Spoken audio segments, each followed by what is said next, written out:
कोई ना कोई जब बड़ा हंगामा मुसलमानों के खिलाफ होता है तो हमें चौकन्नी निगाह से ये देखना चाहिए, कहीं बहुत बड़ी चोरी तो नहीं की सरकार ने, कहीं बहुत बड़ी लूट तो नहीं की सरकार ने, कहीं बहुत बड़ा हमारे देश के साथ नुकसान तो नहीं हो रहा है इस सरकार के चलते उस समय। तो ये एक इंडिकेटर भी होता है कि हम देखें कि कोई और बड़ा नुकसान हो रहा है।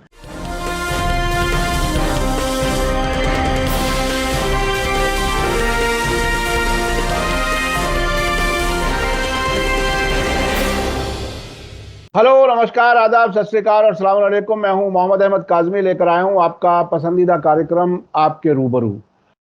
आज कई ऐसे इश्यूज हैं जिस पर हम बात करेंगे और बहुत ही अहम बयान आया है हमारे देश के चीफ जस्टिस ऑफ इंडिया का, एन.वी. रमन्ना साहब का। वो अमृतसर में पार्टीशन म्यूजियम गए और वहां उन्होंने एक बात कही जो मैं समझता हूं पूरे देश के लिए, सरकार के लिए, सियासी पार्टियों के लिए, सभी के लिए बहुत ही अहम बात उन्होंने कही है। उन्होंने ये कहा है कि हमारे बीच में जो बांटने वाली ताकतें हैं उनसे हमें अलर्ट रहना चाहिए।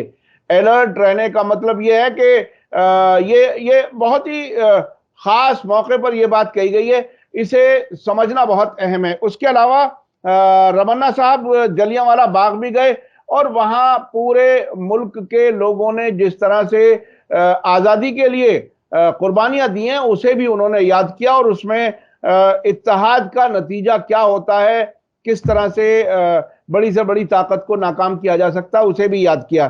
तो ये ऐसे इश्यूज हैं जबकि दिल्ली पुलिस कोर्ट में जाकर के कह रही है कि कोई मुसलमानों के खिलाफ कोई भाषण नहीं हुआ धर्म संसद में जो दिल्ली में हुई थी, और उसके अलावा भी बिल्कुल अलग अलग किस्म के रूप नजर आ रहे हैं। यह भी कहा जा रहा है कि अजान के टाइम पर हनुमान चालीसा जगह जगह होगा।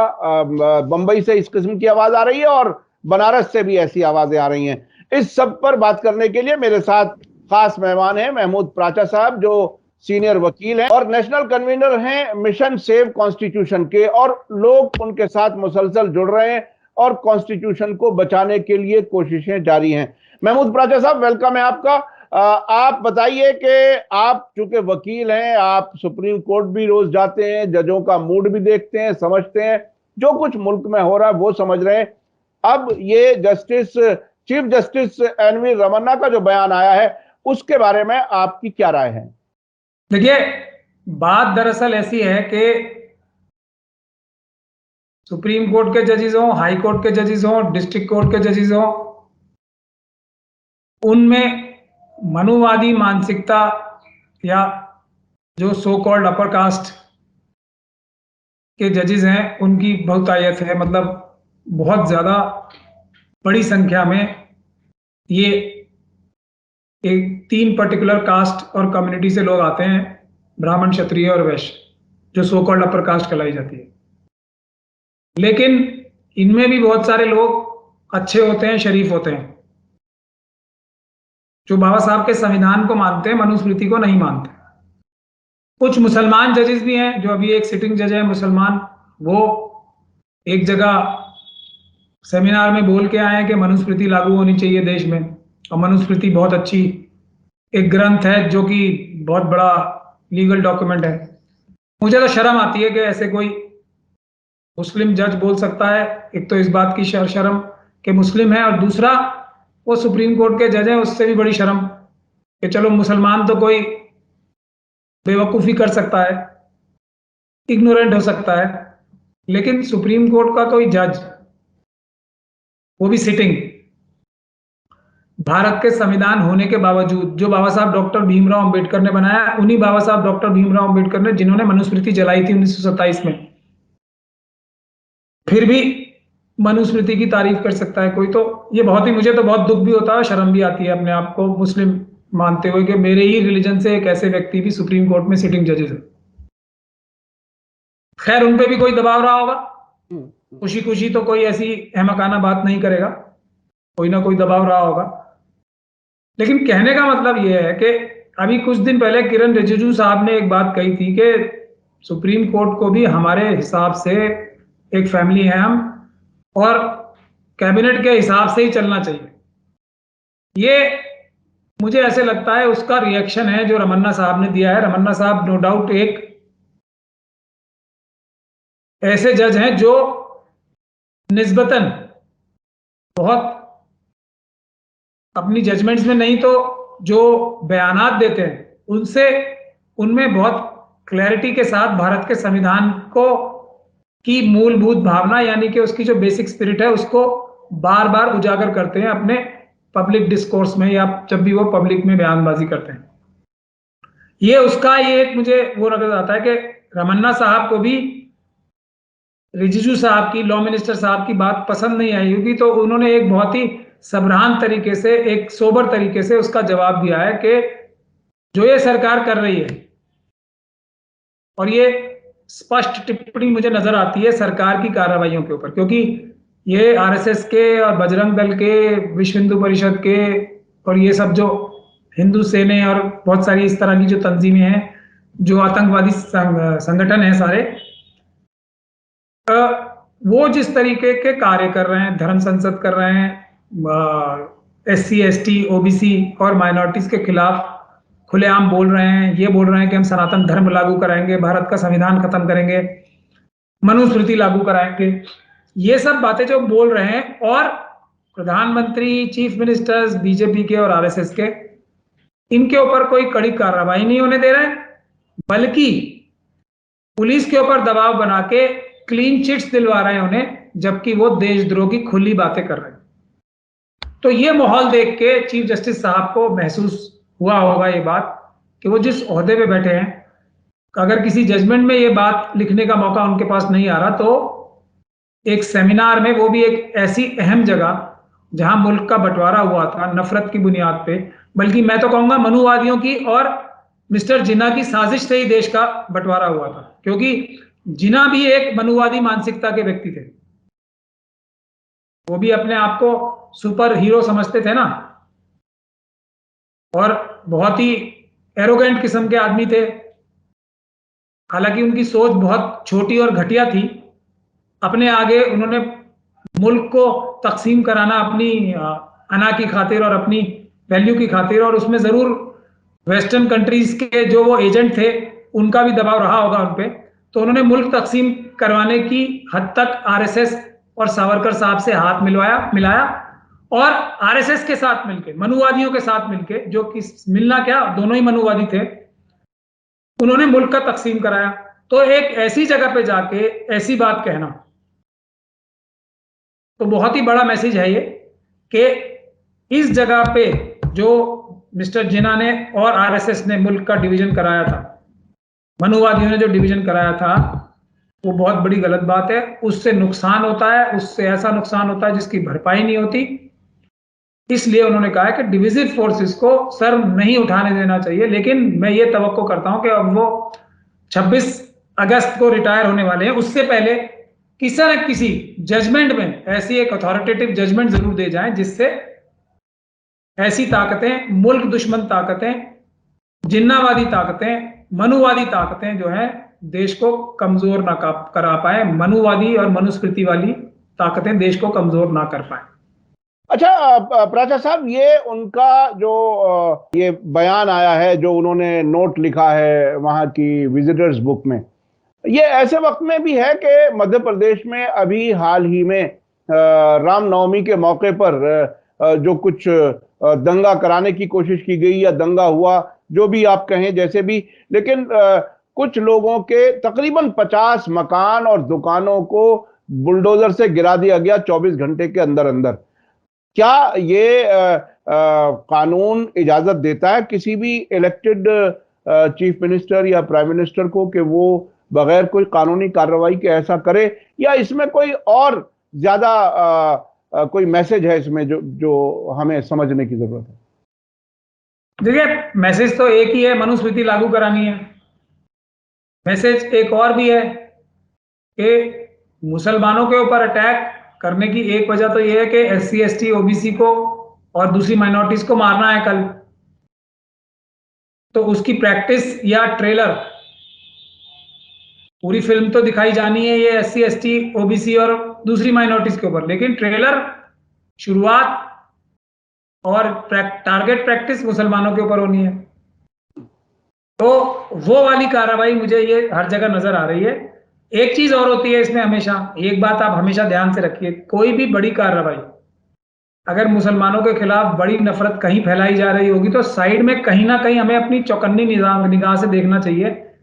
कहीं ना कहीं कोई मुल्क के साथ बहुत बड़ी गद्दारी, धोखा ये आरएसएस और बीजेपी के लोग कर रहे होंगे। जैसे फिल वक्त अभी आईबी की एक रिपोर्ट में, आज एक द टेलीग्राफ करके पेपर है जो वेस्ट बंगाल से निकलता है, उसमें पढ़ रहा था, शायद दूसरी जगहों पे भी आया होगा, कि सीक्रेट रिपोर्ट्स ये आ रही हैं कि चाइना एक बार फिर हमारे जो नॉर्थ बॉर्डर पे और नॉर्थ ईस्टर्न बॉर्डर्स पे इनकर्जन्स की, यानी कि घुसपैठ की तैयारी कर रहा है। और कभी भी घुसपैठ हो सकती है, या हो सकता है हो भी रही है, और उसको अब पता लगाओ हमारी सीक्रेट एजेंसीज, जो हमारी एजेंसीज हैं उन्हें। तो उस चीज की तरफ से भी ध्यान डाइवर्ट करने के लिए ये कार्रवाइयां होती हैं। इसीलिए कोई ना कोई जब बड़ा हंगामा मुसलमानों के खिलाफ होता है तो हमें चौकन्नी निगाह से ये देखना चाहिए, कहीं बहुत बड़ी चोरी तो नहीं की सरकार ने, कहीं बहुत बड़ी लूट तो नहीं की सरकार ने, कहीं बहुत बड़ा हमारे देश के साथ नुकसान तो नहीं हो रहा है इस सरकार के चलते उस समय। तो ये एक इंडिकेटर भी होता है कि हम देखें कि कोई और बड़ा नुकसान हो रहा है। तो जैसे चाइना अभी हमला कर रहा है तो उससे डाइवर्ट करने के लिए भी ये कार्रवाई हो सकती है। लेकिन बिल आखिर ये एक क्रिमिनल एक्टिविटी है। कोई पुलिस के वर्दीधारी ऑफिसर्स और सरकारी ऑफिसर्स अगर कोई कानून को तोड़कर कोई काम करते हैं तो वो ऑफेंस ही होता है। तो और इसमें आपराधिक षड्यंत्र यानी कि साजिश, जुर्माना साजिश भी होती है, क्रिमिनल कॉन्स्पिरेसी भी होती है उन पॉलिटिकल राजनीतिक आकाओं की जो इन अफसरों से ये गैरकानूनी काम कराते हैं, अपराध कराते हैं।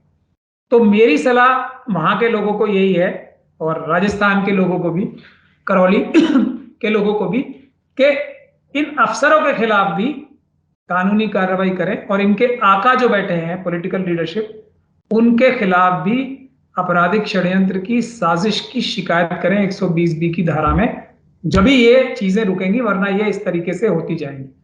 जहां तक चीफ जस्टिस साहब सवाल है, हाँ, आप अपनी बात पूरी करें। चीफ जस्टिस साहब ने जो इतनी बढ़िया टिप्पणी की है, हमारे लीगल सर्कल्स में एक बहुत अच्छा एक मजाक इस बारे में होता है कि हमारे देश की ज्यादातर समस्याएं हल हो सकती हैं अगर सुप्रीम कोर्ट के जजेस, जो कोर्ट से बाहर कहते हैं, सेमिनार्स में, सिंपोजियम में कहते हैं, या आर्टिकल की शक्ल में कहते हैं कई बातें, यदि उनके ऊपर भी जो संविधान की आर्टिकल 141 है जो बाइंडिंग होता है सुप्रीम कोर्ट का, अगर वो 141 जो संविधान की धारा है, अनुच्छेद 141 जो है, उसकी ताकत जो ये कोर्ट से बाहर भी कहते हैं, तो हमारे देश की सारी समस्याएं जो हैं वो दूर हो जाएंगी। क्योंकि कोर्ट से बाहर तो जजेस ऐसी ऐसी जबरदस्त बातें कहते हैं जिससे सारी समस्याओं का समाधान ही हो जाए, लेकिन जजमेंट लिखते टाइम शायद कलम जो है वो लड़खड़ा जाती है। तो ये 141 की ताकत अगर जजेस की इनफॉर्मल टिप्पणियों पे आ जाए तो हमारे देश की समस्त समस्याएं दूर हो जाएंगी। ऐसा यानी उनके पास हल है, वो जानते हैं हल क्या है, लेकिन वो हल करने में कहीं ना कहीं झिझक है या सरकार से डर है, क्या है? देखिए, मेरे जहन में एक सवाल साथ साथ आता है जब आप जजों के बारे में ये बात कर रहे हैं। अभी पाकिस्तान की सुप्रीम कोर्ट ने जो कुछ किया, उसमें कुछ लोगों ने पाकिस्तान की सुप्रीम कोर्ट को काफी अप्रिशिएट किया कि उन्होंने sitting president, prime minister, speaker, उनके सबके फैसले एक तरफ कर दिए और उन्होंने अपना फैसला रखा। क्या वो जुडिशियल एक्टिविज्म रियल है? वो क्या वो बेहतर है इस वक्त अदालतें पाकिस्तान की? कि क्या यहां जिस तरह से आप जजों के बारे में कह रहे हैं कि वो बाहर तो बहुत अच्छी बात कहते हैं और अदालतों में फैसलों में वो बात नहीं कहते, अगर वो ऐसा कर लें तो मुल्क के बहुत से मामलात हल हो जाएं? आपको क्या लगता है, पाकिस्तान और यहाँ की जो जुडिशरी है उसमें क्या कुछ फर्क नजर आ रहा है? देखिए, ऐसा तो मैं नहीं मानता, क्योंकि पाकिस्तान तो कोई एक मुल्क थोड़ी है, वो तो मनुवादी मानसिकता के कुछ परिवार हैं वहां पे जो जमींदार हैं, उनकी चुंगल में है। और वो अपने जाति मफाद के वजह से जो है वहां की आवाम को जितना ज्यादा नुकसान पहुंचा रहे हैं, शायद अभी उस लेवल तक हम भारत में नहीं पहुंचे हैं, उस रास्ते पे बढ़ रहे हैं बेशक। तो पाकिस्तान के चीफ जस्टिस हो या वहां के सुप्रीम कोर्ट के जजेस हो, उनके ऊपर तो देश में सरकार का भी दबाव होता है, आर्मी का भी दबाव होता है वहां तो, और तीसरा एक दबाव होता है विदेशी ताकतों का वहां पे। भारत में कम से कम अभी ये विदेशी ताकतों का दबाव नहीं है, भारत की सरकार का ही दबाव है, आरएसएस और बीजेपी का ही दबाव। तो वहां के फैसले तो जजों को करने पड़ते हैं, तीन तराजू में तीन पड़ले रख के कि किसका पड़ला भारी पड़ रहा है। तो इस पड़ले में शायद इस बार अमेरिका और जो विदेशी ताकतें हैं उनका पड़ला भारी मिला, तो वो फैसला हुआ है, ऐसा मुझे लगता है। वरना वहां की अदालतें कोई निष्पक्ष हैं, इसका भी मुझे कोई बहुत ज्यादा कोई सबूत मिला नहीं है। लेकिन हाँ, ये जरूर है कि वहां पे बहुत सारी चीजें, मतलब दबाव कई तरह के हैं, विदेशी दबाव भी होते हैं, तो उसको भी नजर में रखना पड़ता है बेचारे जजेस को वहां के। अच्छा, आपने पाकिस्तान के बारे में जो बात कही, बहरहाल दुनिया उसे एक मुल्क के तौर पर मानती है, यूनाइटेड नेशन का मेंबर है, आप उसे बहरहाल जो भी कहें वो एक अलग एक आपकी राय हो सकती है। अच्छा, इस वक्त मैं, चूंकि आप अब से पहले भी कई बार अखंड भारत वाली बात पर काफी बोल चुके हैं। आरएसएस के चीफ मोहन भागवत ने अभी कहा है कि 15-20 साल के अंदर अंदर अखंड भारत बन जाएगा। अब आपके वाले अखंड भारत में जो आप बोलते हैं उसमें और मोहन भागवत जी के अखंड भारत में क्या कुछ फर्क है, क्या कुछ है जो अब कहना चाह रहे हैं भागवत जी? देखिए, मैं ये बात दिल से बोलता हूं और करना चाहता हूं, और मोहन भागवत जी इसको बिल्कुल नहीं करना चाहते। दुनिया इधर की उधर हो जाए उनकी, ये नहीं होने देंगे वो। ये फर्क है। ये वो 15 लाख वाला जुमला बोल रहे हैं जो लोगों को बेवकूफ बनाने के लिए कहा जाता है, लेकिन वो उस पर अमल नहीं करेंगे कभी भी। वो सबके 15 लाख लेकर खुद तो नोटबंदी की शक्ल में या बैंकों के जो लोन में घपले किए इनके मित्र जो इनके मुट्ठी भर मित्र इंडस्ट्रियलिस्ट है, उनको तो दे सकते हैं, लेकिन 15 लाख का वादा कभी पूरा नहीं करेंगे। देखिए, मिस्टर जिन्ना ने और आरएसएस ने और मनुवादियों ने और वेस्टर्न फोर्सेस जो थी इंडिया के खिलाफ ने मिलकर ही तो विदेश का बंटवारा कराया है। तो अगर खुद ही तो काम किया है, खुद ही उसको खत्म कैसे करेंगे अपने किए वो को? अशोक से जो ये मनुवादी हैं सबसे ज्यादा चिढ़ते हैं ना, अशोक, और उसके बाद बाबा साहब डॉक्टर भीमराव अंबेडकर से, गौतम बुद्ध से, ये सबसे ज्यादा चिढ़ते हैं, क्योंकि मनुस्मृति वाले धर्म को बुद्धिज्म ने आके सबसे पहले, उससे पहले जैनिज्म भी आया था, उसने भी इस बात की, लेकिन जैनिज्म को ये इन्होंने बढ़ने नहीं दिया मनुस्मृति के मानने वालों ने, लेकिन बुद्धिज्म ने आके एक तरीके से मनुवाद को खत्म ही कर दिया था। और सम्राट अशोक ने आके तो बिल्कुल ही नेस्तो नाबूद कर दिया था कि इंसान इंसान के बराबर रहेगा। जैसे ही बुद्धिज्म अपनाया सम्राट अशोक ने, उसने, क्योंकि वो बहुत मजबूत बादशाह थे, तो उन्होंने इसको इंप्लीमेंट भी कराया पूरे देश में। अफगानिस्तान और हमारा जो अभी छोटा सा भारत रह गया है, अफगानिस्तान से लेकर श्रीलंका तक भारत था तो अशोक सम्राट के टाइम पे। तो अब जो बचा हुआ भारत जो है ना, उसमें भी 84,000 बुद्ध विहार थे। तो मनुवादी अखंड भारत के सबसे बड़े दुश्मन है, क्योंकि पहली चीज वो अशोक ने बनाया था, और दूसरा उनकी तो सारी जो उम्मीदें हैं मनुस्मृति लागू कराने की, वो नेस्तो नाबूद हो जाएंगी जैसे ही अखंड भारत बनेगा। लेकिन हाँ, हम अंबेडकरवादी जो है वो इस बात को करने के लिए दिलो जान से तैयार हैं। ये तो झूठ बोल रहे हैं, लेकिन मैं इस बात के, इनको झूठ को पकड़ने के लिए एक हम मार्च करने वाले हैं। पहले बांग्लादेश की तरफ मार्च करेंगे, क्योंकि वहां की जनता भी और पाकिस्तान की जनता भी अखंड भारत के पक्ष में है। जनता की बात कर रहा हूं मैं, ये वहां के मनुस्मृति के दलालों की बात नहीं कर रहा हूं, पाकिस्तान के भी और बांग्लादेश के भी। मुस्लिम भी मनुवादी होते हैं। कैसे बढ़ेंगे आगे, क्या करेंगे? देखिए हम एक मार्च करेंगे और देखिएगा कैसे एक्सपोज करेंगे। अभी तो हम ज्यादा, इसके लिए तो बड़ा एजिटेशन करना पड़ेगा, बड़ी तैयारी करनी पड़ेगी और बड़ा मुहिम चलानी पड़ेगी। लेकिन इनको बेनकाब करने के लिए, इनका झूठ पकड़ने के लिए हम एक मार्च करेंगे बांग्लादेश की तरफ, कुछ लोगों का लेके, कि हम चाहते हैं कि वहां की जनता और हम मिलके ये वार्तालाप करें और बांग्लादेश की जनता इस बात पे रेफरेंडम करे कि हम भारत में मिलना चाहते हैं। मुझे ये बांग्लादेश से बहुत पहले गिरफ्तार कर लेंगे आरएसएस के लोग। मैं ये बात का पेशन गोई कर रहा हूं, अनाउंसमेंट कर रहा हूं, तो उसी से साफ हो जाएगा कि मोहन भागवत जी कितना बड़ा झूठ बोल रहे हैं, कितना बड़ा धोखा दे रहे हैं। ये कभी भी अखंड भारत नहीं चाहेंगे और हम अखंड भारत के लिए किसी भी हद तक जाने के लिए तैयार। और अगर अच्छा, सच्चे हैं, क्या आप अखंड भारत के लिए इसलिए तैयार हैं कि मुसलमान इस पूरे इलाके पर हुकूमत करेंगे? ऐसा भी कुछ लोग कहते हैं कि अगर ये सब मिल जाए तो मुसलमानों की तादाद इतनी हो जाएगी कि पार्लियामेंट में ज्यादा सीटें मुसलमानों की होंगी और हुकूमत भी उनकी होगी। क्या फिर वो जो डर है कि मुस्लिम प्रधानमंत्री बन जाएगा और हमें जो है वो हथियार उठा लेने चाहिए, वो इसमें और उसमें कहाँ कुछ तालमेल है, क्या है?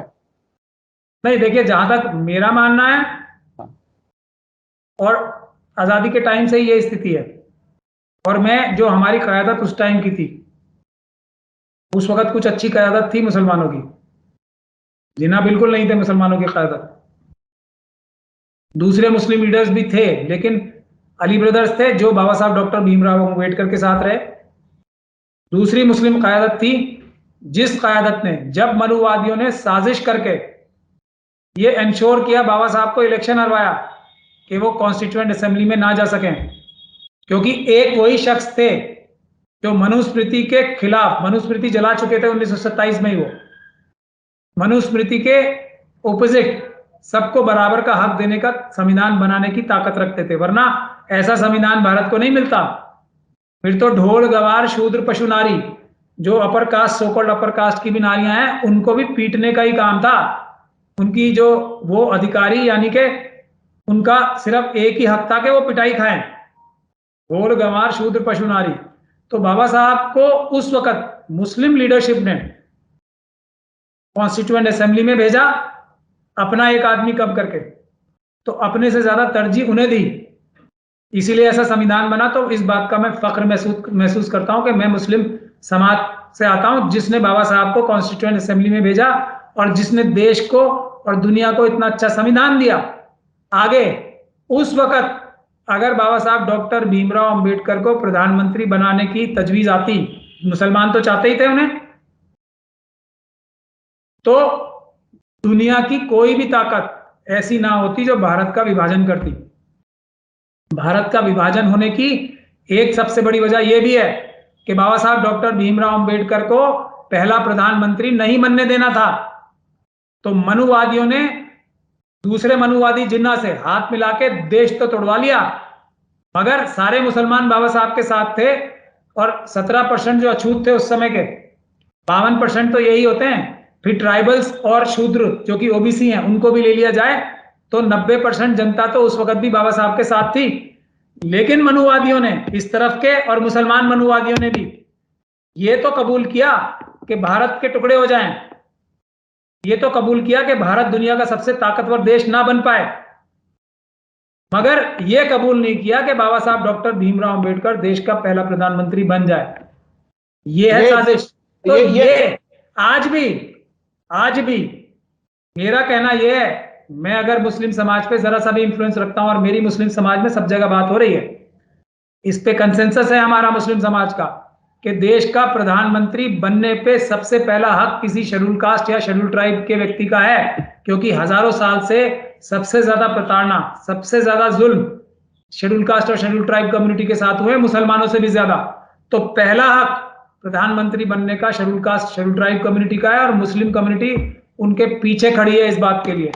तो प्रधानमंत्री तो बनेगा schedule caste schedule tribe community का, हाँ, मुस्लिम कम्युनिटी उनके पीछे खड़ी रहेगी, उनको मजबूती प्रदान करेगी कि हमारी चॉइस है ये, ताकि नंबर गेम में जो शेड्यूल कास्ट शेड्यूल ट्राइब है वो सबसे आगे निकल जाए। ये बहुत ही बड़ी बात कही। और SC ST और जो बैकवर्ड क्लास के लोग हैं उन्हें ये बात जाननी बहुत जरूरी है कि मुसलमान अली ब्रदर्स ने, खास तौर पर जिनका आपने जिक्र किया, उन्होंने बाबा राउंड टेबल कॉन्फ्रेंस में उनको ये ऑफर थी कि बाबा साहब को छोड़ दो आप, फिर हम तुम्हारी सारी मांगे मान जाएंगे, मुसलमानों की सारी बातें मान जाएंगे। मुसलमान की उस वक्त की क़यादत तैयार नहीं हुई। उन्होंने कहा नहीं, हम अपने, उस वक्त अछूत कहा जाता था, अनटचेबल्स कहा जाता था। ये बहुत बड़ी बात बोलते थे बाबा साहब कि हम बाबा साहब को नहीं छोड़ेंगे। ये थी क़यादत, और हम बाबा उस वाली क़यादत से सीख के आज भी हम प्रधानमंत्री बनवाएंगे किसी शेड्यूल कास्ट या शेड्यूल ट्राइब के व्यक्ति को। हमें नहीं बनना प्रधानमंत्री। ये बहुत बड़ी बात है, और SC ST और OBC के लोगों को ये बात समझने की जरूरत है, इस हिस्ट्री को जानने की जरूरत है। हमारी कोशिश रहती है कि ज्यादा से ज्यादा वो चीजें सामने रखी जाएं लोगों को जो आम तौर पर भुलाई जा रही हैं। अगर इस तरह से SC ST और OBC के साथ मुसलमान मिलकर के काम करें तो, और उन्हीं का प्रधानमंत्री बनवाएं और उनके साथ खड़े रहें मजबूती से, ये एक बहुत ही नया किस्म का भारत होगा। ये बहुत ही अहम बात आपने कही। और आपने ये भी कहा कि अखंड भारत पर भागवत साहब का कोई यकीन नहीं है, वो कभी ऐसा काम नहीं करना चाहेंगे, क्योंकि उन्हीं के लोग भारत को बंटवाने में जिन्ना के साथ लगे हुए थे, उनके साथ उन्होंने मदद की थी और देश को तोड़ना बेहतर समझा। अंबेडकर साहब को प्राइम मिनिस्टर नहीं बनने दिया। ये बहुत अहम बात है, पूरे देश के लोगों को जानने समझने की जरूरत है।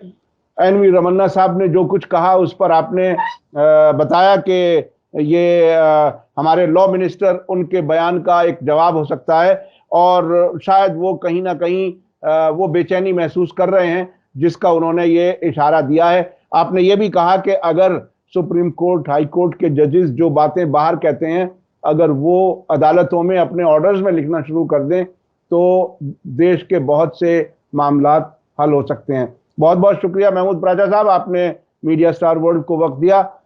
इसी के साथ मुझे दीजिए इजाजत। धन्यवाद, शुक्रिया। जय भारत, जय हिंद। मीडिया स्टार वर्ल्ड के और वीडियो देखने के लिए हमारे चैनल को सब्सक्राइब करें और सीधे नोटिफिकेशन पाने के लिए बेल आइकन दबाएं। और अगर हमारी खबर सच्ची और अच्छी लगे तो अपने WhatsApp, Instagram, Facebook और Twitter अकाउंट पर जरूर शेयर करें।